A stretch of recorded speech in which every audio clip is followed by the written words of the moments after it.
నిజంగా సభ్య సమాజం తలదించుకోవాల్సిన సంఘటనలు వరుసగా మనం చూసుకున్నట్టయితే అక్కడ చూస్తే ఇక్కడ బెంగాల్కి సంబంధించి మనం చూస్తే డాక్టర్, నెక్స్ట్ చూస్తే ముంబైకి సంబంధించిన హీరోయిన్ కేసు, ప్రతిదీ కూడా అంటే మనం నిజంగా ఆడవాళ్ళ మీద జరుగుతున్న ఈ అఘాయిత్యాలు అనొచ్చు, లేకపోతే వాళ్ళని బెదిరింపులు అనొచ్చు. ఇప్పుడు చూస్తే ఆడపిల్లలకు సంబంధించిన హాస్టల్ బాత్రూములో కెమెరాలు పెట్టి వీడియోలు తీసి 300 వీడియోలు తీసి బయటికి అమ్ముకుంటున్నారంటే నిజంగా ఈ సమాజం ఎలా ఎటుపోతుంది? దీన్ని మనం ఎలా చూడొచ్చు మేడం? బాధ కలుగుతుందండి. సమాజంలో ఎవరు పొల్యూట్ అయినా పర్వాలేదు, కానీ పిల్లలు పొల్యూట్ కాకూడదు. వాళ్ళ విద్యార్థి దశలోనే వాళ్ళు ఇలా సంస్కారం లేని మనుషుల్లాగా, ఇలా చట్టాన్ని గౌరవించని మనుషులుగా, చట్టాన్ని ఉల్లంఘించే మనుషులుగా తయారయ్యారనుకోండి, ఇంకా వీళ్ళే కదా పెద్ద అయిన తర్వాత పౌరులు అయ్యేది, యువకులు అయ్యేది, ఆ తర్వాత బాధ్యత గల తల్లిదండ్రులు కావాల్సింది, బాధ్యత గల పొలిటీషియన్స్ కావాల్సింది, బాధ్యత ఉండాల్సింది టీచర్లు అయ్యేది. అందరూ ఇక్కడి నుంచే కదా వచ్చేది. మరి వీళ్ళే పొల్యూట్ అయిపోతే, మన జాతి సంపద కదా పిల్లలు, ఇలా అయిపోతే అసలు ఈ దేశం ఏం కావాలి? ఈ విషయం ఒక్కళ్ళు కూడా ఆలోచించట్లేదు, బాధపడట్లేదు. అసలు మనం ఏం చేస్తుంటే వీళ్ళు ఇట్లా తయారవుతున్నారు అనేది కూడా ఆ జ్ఞానం కూడా లేదు. ఒక పక్కన రాజకీయ నాయకులకు లేదు, ఒక పక్కన తల్లిదండ్రులకు లేదు, ఒక పక్కన వీళ్ళందరినీ విద్యాబుద్ధులు నేర్పుతున్న టీచర్లు కావచ్చు, లెక్చరర్లు కావచ్చు, వాళ్ళకు కూడా ఉండట్లేదు.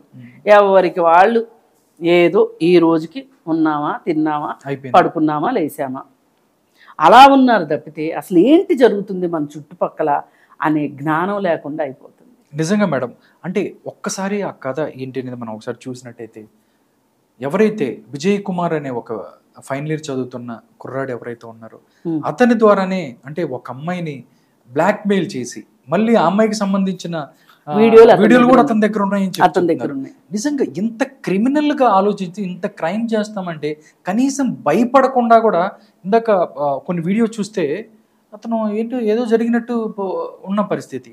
నిజంగా అంటే ఇలాంటి విద్యార్థుల మీద తల్లిదండ్రులు వాళ్ళు ఫస్ట్ నుంచి కూడా ఆడవాళ్ళంటే గౌరవం, లేకపోతే పిల్లల పెంపకం కూడా ప్రభావం చూపిస్తుంది అనుకోవచ్చు మేడం? ఖచ్చితంగా అండి. అసలు ఒక్క తల్లిదండ్రుల పెంపకం అని అనొద్దు. ఎందు గురించి అంటే తల్లిదండ్రుల పెంపకం చాలా ఇంపార్టెంటే, కానీ తల్లిదండ్రుల దగ్గర పిల్లలు ఉంటుంది మా అయితే 8 గంటలే.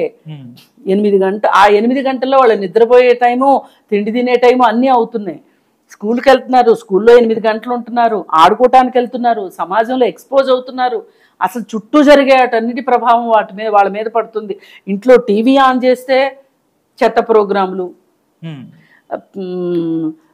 కాలేజీకి వెళ్తే, స్కూల్కి వెళ్తే అక్కడ ఇవే సంభాషణలు, పైగా వీటన్నిటికి తోడు అక్కడ గంజాయి, స్మార్ట్ ఫోను, ఈ రెండు ఉంటే చాలు కదా. మీరు ఏం చేస్తున్నారో ఆలోచన శక్తిని కోల్పోయేటట్లు చేసే గంజాయి, మీరు ఏంటి చెయ్యాలో చూపించే సెల్ ఫోను, ఈ రెండు ఉన్నాయి కదా. ఇప్పుడు వీడు ఈ ఫైనల్ ఇయర్ కుర్రాడు తన గర్ల్ ఫ్రెండ్ని తీసుకొని ఓయో రూమ్కి వెళ్ళాడు. అక్కడ వాళ్ళ వ్యక్తిగతమైన దృశ్యాలను కొన్నిటిని క్యాప్చర్ చేసి పెట్టుకుని అది చూపించి ఆ అమ్మాయిని బెదిరించటం, ఆ అమ్మాయి దగ్గర డబ్బులే తెప్పించుకున్నాడా లేకపోతే ఇంకోటి చేశాడో తెలియదు. అయితే ఈ వీడియో చూపించి నువ్వు నీ ఒక్కదాని వీడియో కాదు నాకు కావాల్సింది, వేరే వాళ్ళ వీడియోలు కూడా కావాలి అని చెప్పి బాత్రూముల్లో వీడియోలు పెట్టించి, కెమెరాలు పెట్టించి వీడియోలు తీయించి వాటిని మళ్ళీ 100 రూపాయల నుంచి 1000 రూపాయల వరకు రోడ్డు పక్కన శనక్కాయలు అమ్మినట్టు అమ్మాడు అంటే అసలు వీడు ఒక్కడే అయితే చెయ్యడు, వీడి వెనక ఇంకా ఉన్నారు, గ్యాంగ్ ఉండుంటారు. ఇప్పుడు ఆ గ్యాంగ్ మొత్తాన్ని శిక్షించాల్సిందే నిర్మోహమాటంగా. ఇది నిర్భయ కిందకు వస్తుంది. నిర్భయ చట్టం ఖచ్చితంగా, నిర్భయ చట్టంలో ఇమిడే కేసు ఇది. ఓకే, నిర్భయ చట్టం పెట్టి వీళ్ళ భవిష్యత్తు ఏమైపోతుంది అని కూడా ఆలోచించకుండా కొంతమందిని శిక్షిస్తే గాని చట్ట ప్రకారం ఈ శిక్షలు కూడా చాలా చాలా ఫాస్ట్గా జరగాలి. ఇప్పుడు జరిగింది వీళ్ళ పెళ్ళిళ్ళు అయిన తర్వాత తీర్పులు ఇస్తామంటే కాదు, ఇప్పుడు జరిగింది దీనికి ఒక ఫాస్ట్ ట్రాక్ కోర్టు పెట్టి ఇట్లాంటి నేరాలకి శిక్ష వేసి, ఈ శిక్ష వేసిన సంగతి ప్రపంచం మొత్తానికి తెలియజేయాలి. అప్పుడు మాత్రమే ఈ నేరాలు అవుతాయి. ఏముందంటే మా నాన్న పొలిటీషియను, మా నాన్న బిజినెస్ మ్యాను, మాకేంటి డబ్బులున్నాయి, మేము ఏమైనా చేయగలం, మేము చట్టాన్ని అమ్మగలం, చట్టాన్ని కొనగలం అనే ధైర్యం ఉండబట్టే చిన్నప్పటి నుంచే మగవాడు ఏం చేసినా కరెక్టే అనేది నేర్పించబట్టే వీళ్ళకి అలా తయారవుతున్నారు వీళ్ళు. అంటే నిజంగా దీంట్లో సాడ్ థింగ్ ఏంటంటే మేడం, ఎవరైతే అమ్మాయి ఉందో అమ్మాయికి సంబంధించిన తండ్రి ఎవరైతే ఉన్నారో ఆయన ఫోన్ చేసి ప్రిన్సిపాల్కి ఈ కేసుకు సంబంధించి దీన్ని ఎలాగో క్లోజ్ చేయండి, లేకపోతే డ్రగ్స్ ఉన్నాయి మీ కాలేజీలో అని చెప్పి మీ కాలేజీని క్లోజ్ చేస్తాం. విజయ్ ఎవరైతే ఉన్నారో, కొడాలి నాని ఎవరైతే ఉన్నారో, గుడివాడ మాజీ ఎమ్మెల్యే, ఆయన అనుచరుడి కొడుకు నాకు కొడాలి నాని అండుంది, గడ్డం గ్యాంగ్ అండుంది, నన్ను ఎవరు ఏం చేయలేరు. నిజంగా చూసుకున్నట్టయితే రాజకీయాలు పిల్లలకి ముడిపెట్టి, లేకపోతే గత 5 సంవత్సరాలుగా జగన్మోహన్ రెడ్డి గవర్నమెంట్లో పిల్లలు వాళ్ళు వ్యవహరించిన తీరవచ్చు, లేకపోతే వాళ్ళు చూసే కదా ఇలా తయారవుతున్నారు. అవునండి, అతను అలా అన్నంత మాత్రాన, ఆ పిల్లాడు అలా బెదిరించినంత మాత్రాన, ఆ అమ్మాయి తండ్రి అలా చెప్పినంత మాత్రాన ప్రిన్సిపాల్ చర్యలు తీసుకోకుండా ఆగుతాడా? అలాంటప్పుడు ఆ ప్రిన్సిపాల్ ఏం ప్రిన్సిపాల్? ఆ ప్రిన్సిపాల్ ఉద్యోగం ఉంటే ఎంత, ఊడితే ఎంత అని ఎందుకు ఆలోచించట్లేదు? ఏమి వీళ్ళందరికీ లీడర్ సినిమాలో డైలాగ్ గుర్తు రావట్లేదా? ఒక ఆడపిల్లకి న్యాయం చేయని కాడికి నా ముఖ్యమంత్రి పోస్ట్ ఉంటే ఎంత, ఊడితే ఎంత అన్నాడు కదా. అలా ప్రతి వాళ్ళకి అనిపించట్లేదు. అలా అనిపిస్తేనే ఈ దేశం బాగుపడుతుంది. ఇలాంటివి ఆగుతాయి. ఏ తల్లిదండ్రి అయినా మా అబ్బాయి నేరం చేశాడు, మా అమ్మాయి నేరం చేసింది అన్నప్పుడు వాళ్లే స్వచ్ఛందంగా తీసుకెళ్లి పోలీసులకు అప్పచెప్తేనే ఈ దేశం బాగుపడుతుంది. అలాగే ఏ ప్రిన్సిపాల్ అయినా సరే ఎలాంటి ఒత్తిళ్ళు వచ్చినా ఈ కాలేజీ కోసం, ఈ పిల్లల భవిష్యత్తు కోసం నేను చేయాల్సింది నేను చేస్తాను. అందరూ భగవద్గీతలు చెప్తారుగా, నోరు తెరిస్తే అందరి నోట్లోంచి ప్రవచనాలేగా వచ్చేది. మరి భగవద్గీతలో ఏంటి చెప్పింది?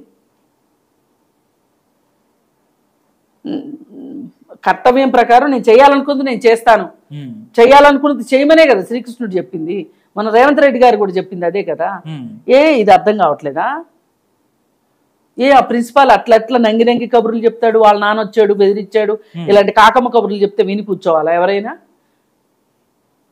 ఎంత పవర్ఫుల్ ఆ అమ్మాయి వాళ్ళ నాన్న. మహా అయితే ఏం చేస్తాడు, నువ్వు రోడ్డు మీద వెళ్తుంటే చంపేస్తాడు, అంతే కదా. పోతే నీ ప్రాణం పోతుంది. ఒక మహాకార్యం కోసం పోతే ఏమవుతుంది?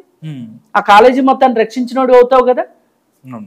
అయినా ఇప్పుడున్న ప్రభుత్వంలో డ్రగ్స్ కేసు పెడతాను అని బెదిరిస్తున్నాడు వైసీపీ నేత అంటే నమ్మేలా ఉందా? అది కూడా అవును. దీని గురించి కూడా విచారణ చేయాలి అసలుకి దీనికి సంబంధించి. ఎందుకంటే ఎవరైతే సీఎం చంద్రబాబు నాయుడు గారు కూడా దీనికి సంబంధించి ఒక ఏదైతే విచారణగా చేయండి అని చెప్పి కూడా చెప్పిన పరిస్థితి, లోకల్ లీడర్స్ కానీ దాంతో పాటు అక్కడ ఎవరున్నా సరే అండి, ఏ పార్టీ వాళ్ళు ఉన్నా ఏ పార్టీ వాళ్ళు ఇప్పుడు ఇట్లాంటి వ్యవహారాలకి పార్టీలకు అతీతంగా అందరూ ఏకం కావాల్సిన సందర్భం ఇది. ఇప్పుడు మీ పార్టీ వాళ్ళు మంచి వాళ్ళు అని వెనకేసుకొచ్చి ఒక చెత్తను తయారు చేసి మీరు వెళ్ళిపోతారు. అప్పుడు ఇంకో పార్టీ వాళ్ళు వస్తారు, వాళ్ళు ఒక చెత్తను తయారు చేస్తారు మా పార్టీ వాళ్ళని. అంటే ప్రజలు భరించాల్సిందేనా ఇదంతా? ఏం మహిళలకి హక్కు లేదా? స్వేచ్ఛగా ధైర్యంగా ధీమాగా బయట ప్రపంచంలో తిరిగే హక్కు లేదా? అంటే ఓయో రూమ్లకు వెళ్ళమని కాదు నా ఉద్దేశం. తగ్గ చదువుకున్నామా, రక్షణతో చదువుకున్నామా, క్రమశిక్షణతో చదువుకున్నామా, ధైర్యంగా ధీమాగా ఉద్యోగం చేసుకున్నామా? ఈ జీవితాలు నేను కావాలనేది. ఏమింత విచ్చలవిడిగా అయిపోతున్నారు ఎవరైనా సరే, అబ్బాయి అయినా కానీ అమ్మాయి అయినా కానీ అమ్మాయి అయినా. ఇప్పుడు ఓయో రూమ్కి వెళ్ళింది అనగానే అమ్మాయికి బుద్ధి లేదా అంటారు. అలా కాదు మనం ఆలోచించాల్సిన. ఆ అమ్మాయికి బుద్ధి లేదా అని ప్రశ్నించేప్పుడు ఈ అబ్బాయికి కూడా బుద్ధి లేదా అని అనగలగాలి కదా. మగాడు అనగానే తిరగొచ్చు, ఓయో రూమ్లకి వెళ్ళొచ్చు, వాడు ఏమైనా చేయొచ్చు అనబట్టే ఇలా తయారవుతున్నారు. ఏది ఏమైనా ఇప్పుడు జరిగిన ఘటన ఇది. ఈ జరిగిన దాన్ని ఎలా ప్రభుత్వం ఇప్పుడు డీల్ చేసి ఇలాంటి పరిస్థితులు లేకుండా చేస్తుంది అనేది ఒక కార్యక్రమం. అంటే ఈ జరిగిన నేరానికి శిక్షలు పడటం తక్షణ కర్తవ్యం. అలాగే రాబోయే రోజుల్లో ఇలాంటివి జరగకుండా ఉండాలి, బాధ్యత. రాబోయే రోజుల్లో ఇలాంటివి జరగకుండా ఉండాలంటే ఏం చేయాలి అంటే, గతంలో ఈ జరిగినాయి ఎందుకు జరిగినాయి అనేది ఆలోచించాలి. ఏంటి లోపం ఏంటి ఇక్కడ అబ్బాయిలది లోపమా, అమ్మాయిలది లోపమా, కాలేజీ వాళ్ళు సరైన రక్షణ చర్యలు చేపట్టకపోవటం ఒక లోపమా? ఇప్పుడు ఒక పోలీస్ ఆయన వచ్చేసేసి ఏం చెప్తున్నాడు సింపుల్గా, అక్కడ రహస్య కెమెరాలు లేవండి, సీసీ కెమెరాలు లేవండి అని చెప్తున్నాడు. సీసీ కెమెరాలు లేవని ఇంత అందంగా వచ్చి చెప్తావా నువ్వు? ఆ ప్రిన్సిపాల్ని ఎందుకు అడగవు? సీసీ కెమెరాలు ఎందుకుండవు? ప్రతి కారిడార్లో సీసీ కెమెరా ఉండాలి. పిల్లలు రూముల్లో పెట్టమని చెప్పట్లా సీసీ కెమెరాలు, బాత్రూంలో పెట్టమని చెప్పట్లా, కారిడార్లో అయితే సీసీ కెమెరాలు ఉండాల్సిందే కదా. గర్ల్స్ హాస్టల్ని ఎంత జాగ్రత్తగా చూడాలి. అవును. అంటే ఇప్పుడు తల్లిదండ్రులు ఎంత నమ్మకంతో తీసుకొచ్చి హాస్టల్లో పెడతారండి, వాళ్ళ ఇంట్లో ఉంచుకున్నంత ఇదిగా తీసుకొచ్చి హాస్టల్లో పెడతారు కదా. ఇప్పుడు పిల్లలకు కూడా నేను ఇప్పుడు ఏ దశలో ఉన్నాను, ఈ దశలో నేను చెయ్యాల్సింది ఏంటి, నేనేం చేస్తున్నాను అనే ఒక కర్తవ్యం వాళ్ళకి ఏంటి అసలు అనే ఇది కాలేజీలో బోధించక్కర్లేదా? పొలోమని ఎంసెట్ రాసేయడం, డబ్బులున్నోడు డబ్బులు లేనోడు ఎంసెట్ చదివేయటం, ఇంజనీరింగ్ కాలేజీలు పుట్టగొడుగులాగా పుట్టుకు రావటం, ఈ 4 సంవత్సరాలు చదివేది లేదు చచ్చేది లేదు, ఇలాంటి వేషాలు వేసుకుంటూ తిరుగుతూ ఉన్నారు. ఇవాళ ఇది ఈ రోజు బయటకు వచ్చింది. బయటికి రాకుండా ఎన్ని జరిగినాయో. ఏంటి ఆ చదువుకి విలువేంటి, సార్థకత ఏంటి, అసలు దేనికోసం మనం చదువుకుంటున్నామని ఆలోచన చేస్తున్నారా? ఇప్పుడు వీడియోలు అమ్మాడని చెప్తున్నారు. అమ్మడం ఎంత తప్పో ఈ వీడియోలను కొనటం కూడా అంతే. వాడు ఎదురోళ్ళు కూడా వాళ్ళు కూడా మరి అంత ఉన్నారు కదండి. అదే కదా, అందుకే ఇప్పుడు ఇతన్ని సరిగా విచారించి ఎవరికి అమ్మాడు, ఎలా అమ్మాడు, ఎవరెవరికి అమ్మాడు, వాళ్ళని కూడా తీసుకొచ్చి చట్టంలో ప్రతి వాళ్ళని దీనిలో చట్టం దృష్టికి తీసుకురావటమే, చట్టం పరిధిలోకి తీసుకురావాలి. తీసుకొస్తేనే ఈ ఘటన దేశం మొత్తానికి తెలియాలి. ఎట్లా విచారణ చేశారు, ఎట్లా ఈ ఘటన గురించి నేరస్తులు ఎలా పట్టుకున్నారు అనేది తెలియాల్సిందే. తెలిసి చేసినా తెలియక చేసినా నేరం నేరమే. వీళ్ళేం చిన్నపిల్లలు కాదు, లాలిపప్పలు తినే వయసు పిల్లలు కాదు వీళ్ళు. పైగా ఏదో 5 ఏళ్ల పిల్లని చాక్లెట్ ఇస్తానని చెప్పి మాయ చేసి తీసుకెళ్ళి లైంగిక వేధింపులు చేశాడు అంటానికి లేదు. ఈ అమ్మాయి మేజరు, వాడు మేజరు, మీ ఇద్దరు ఇష్టపూర్వకంగానే వెళ్ళారు. కాకపోతే దానిలో ట్విస్ట్ ఏంటంటే వాడు దీన్ని ఈ అమ్మాయికి తెలియకుండా క్యాప్చర్ చేసి ఈ అమ్మాయినే బ్లాక్మెయిల్ చేయడం నేరం కదా. అది నేరం. ఇది నిర్భయ చట్టం కింద ఖచ్చితంగా నేరం. మేడం ఒక్కటి అంటే ఆడపిల్లలు ఎవరైతే ఉన్నారో ఎప్పుడైతే వెళ్ళిన మాట వాస్తవమే, బట్ వాడిని మళ్ళీ ఇంకొక నేరం చేయడానికి ఆ అమ్మాయిని బెదిరించినప్పుడు, లేకపోతే అక్కడ కెమెరాలు పెట్టమని అడిగినప్పుడే ఈ అమ్మాయి కూడా కొంచెం ధైర్యం చేసి ముందుకెళ్తే ఎన్ని కూడా జరిగే పరిస్థితి. ఇక్కడే చట్టాల పట్ల అవగాహన కల్పించాలి. ఇప్పుడు ఫలానా దగ్గర నేను వెళ్ళి నా బాధ చెప్పుకుంటే న్యాయం జరుగుతుంది. అమ్మాయిని గుట్టుగా ఉంచుతారు, మళ్ళీ అమ్మాయి బయటకు. ఇప్పుడు కాలేజీలో కూడా కమిటీలు ఉండాలండి. ప్రతి కాలేజీలో ఒక కమిటీ ఉండాలి. ఉమెన్స్ కి సంబంధించి వాళ్ళకి సమస్యలు ఏమైనా ఉంటాయి, ఉమెన్కి ఏంటి మెన్కున్నా సరే ఎవరికైనా. ఇప్పుడు ఒక ఫస్ట్ ఇయర్ స్టూడెంట్ ని 3rd ఇయర్ స్టూడెంట్ ఏడిపిస్తున్నాడు, వెళ్ళి చెప్పుకోవడానికి ఒక ప్లేస్ ఉండాలిగా. అలా దీనికి కూడా ఒక ఉందనుకోండి, డెఫినెట్లీ వాళ్ళు ఇల్లు అక్కడ చెప్పుకునే అవకాశం ఉంది. వాళ్ళ బాధను చెప్పుకుంటారు కదా. ప్రతి ఆఫీస్లోను ప్రతి కాలేజీలోను స్టూడెంట్స్ తోటి అలాగే ఎంప్లాయీస్ తోటి వీళ్ళతోటి ఒక కమిటీలు ఏర్పాటు చేయాలి. దాన్నే ఇంటర్నల్ కంప్లైంట్స్ కమిటీ అంటారు. స్టూడెంట్స్ కి అయితే స్టూడెంట్ వెల్ఫేర్ కమిటీస్ అంటారు. అక్కడ పెట్టి ఏ బాధలున్నా వాళ్ళు వెళ్ళి అక్కడ చెప్పుకునేటట్లు ఉండాలి. వాళ్ళకి ఆ ధైర్యం కావాలి, ఫలానా వాళ్ళకి చెప్పుకుంటే నా సమస్య పరిష్కారం అవుతుంది అని.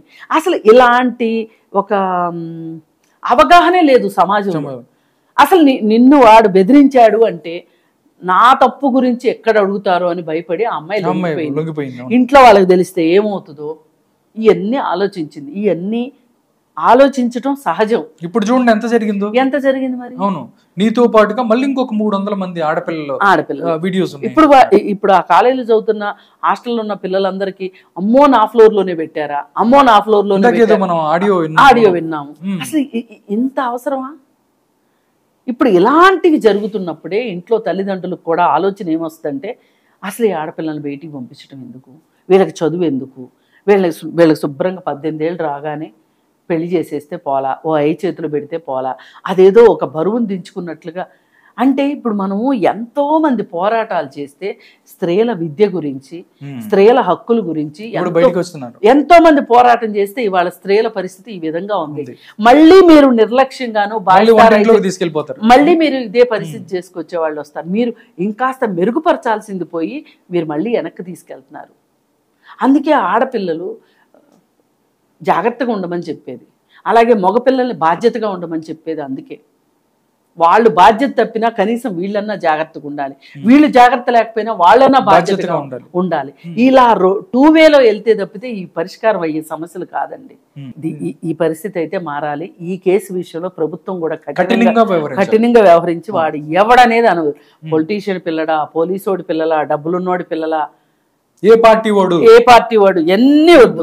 వాడు ఒకవేళ టీడీపీ పార్టీ వాడైనా సరే, జనసేన పార్టీ వాళ్ళైనా సరే, వీళ్ళు ఆదర్శంగా నిలబడాలి. మా పార్టీ వాడైనా మేము చర్యలు తీసుకున్నాము, అప్పుడే మార్పు వస్తుంది.